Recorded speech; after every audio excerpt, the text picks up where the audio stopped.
Have you ever felt like your emotions were being used against you? Like you were a puppet on a string, pulled by someone else's drama? We often hear about the dangers of being too emotional. But what about the flip side? Now, before you picture a cold, unfeeling robot, let me clarify. This isn't about shutting down your feelings. It's about shutting out manipulation. It's about building an inner fortress that no one can breach without your permission. This is the dark side of becoming emotionless that no one really talks about. But it's not dark because it's evil. It's dark because it's a hidden, powerful tool for self-preservation.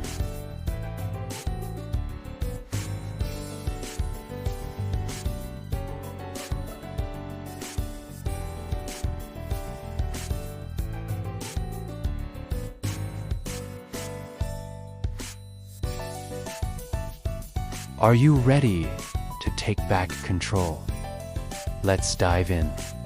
The first secret is deceptively simple, yet it's the foundation of everything. Emotionless people pause before reacting. Think about it. A knee-jerk reaction is an emotional reaction. It's raw, unfiltered, and often it's exactly what a manipulative person wants from you. They poke and prod, looking for that burst of anger, sadness, or frustration. When you give it to them, you've handed over your power. But what happens when you pause? You create a space, a gap between the trigger and your response. In that space, you're not suppressing your emotion, you're observing it.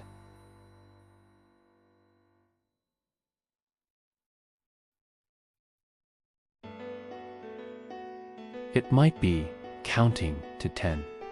It might be physically walking away for a moment. This single act interrupts the manipulator's script. It tells them, I am not an automatic response machine. I am in control here. It's your first step toward building that impenetrable inner fortress. Secret number 2 is a game changer for anyone who has ever felt exhausted from trying to make others see their point of view. Emotionless people do not explain themselves to people who are committed to misunderstanding them. Let that sink in.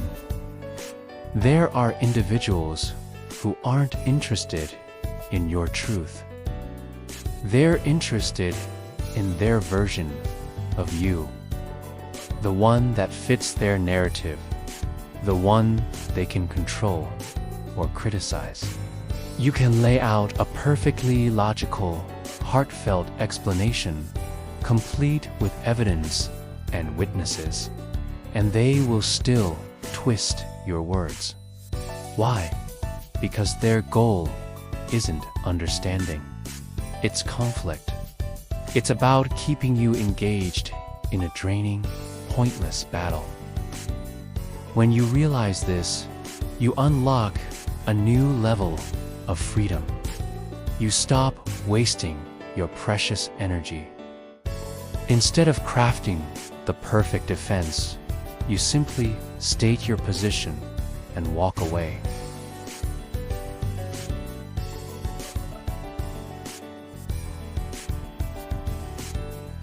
You don't owe anyone a dissertation on your feelings or choices. Your peace is more valuable than their validation. This isn't about being rude. It's about being wise. It's about conserving your energy for people and conversations that actually matter. Now, for secret number 3, which can be tough, but is absolutely essential.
Emotionless people understand that emotions are information, not commands.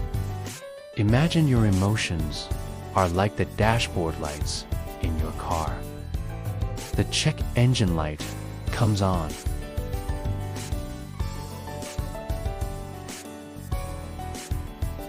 No, you acknowledge it.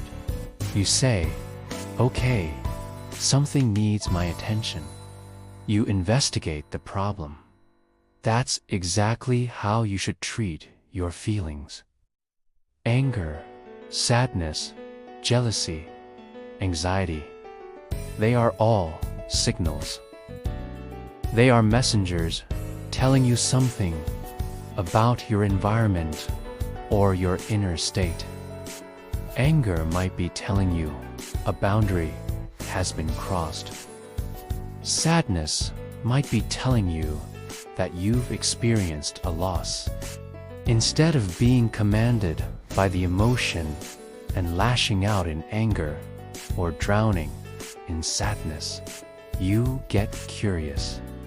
You ask, what is this feeling trying to tell me? What information is it providing? When you can observe your emotions as data points rather than dictators, you can make conscious, wise decisions about how to act.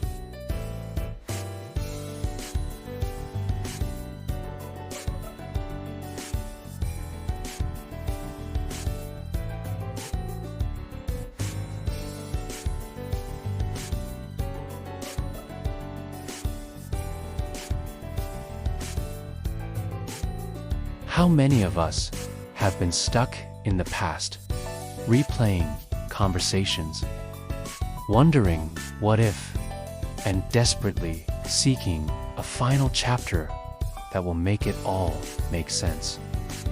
We want the apology we'll never get. We want the explanation that will never come. This chase for closure is a prison. It keeps you emotionally tied to a person or a situation that is long gone. The truth is, sometimes closure isn't a conversation. It's not a grand finale. Closure is a decision.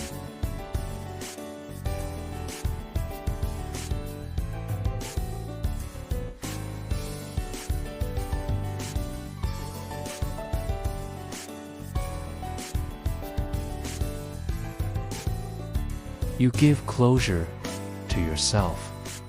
You choose to turn the page and start writing a new chapter. By letting go of that chase, you reclaim all the energy you were pouring into the past and redirect it into your present and future. So, what happens when you master these secrets? You do become quieter. You become stronger. You become less available for drama and manipulation. Some people might not like this new version of you. They might call you distant or cold. But you gain something far more valuable than their approval. You gain control over your inner world. You build a peace that isn't dependent on outside circumstances. You become the calm in the storm. This isn't about being emotionless. It's about being emotionally free. Thank you so much for watching. If this resonated with you, let me know in the comments which secret you're going to start practicing first. And don't forget to like this video and subscribe for more content on building inner strength. See you in the next one.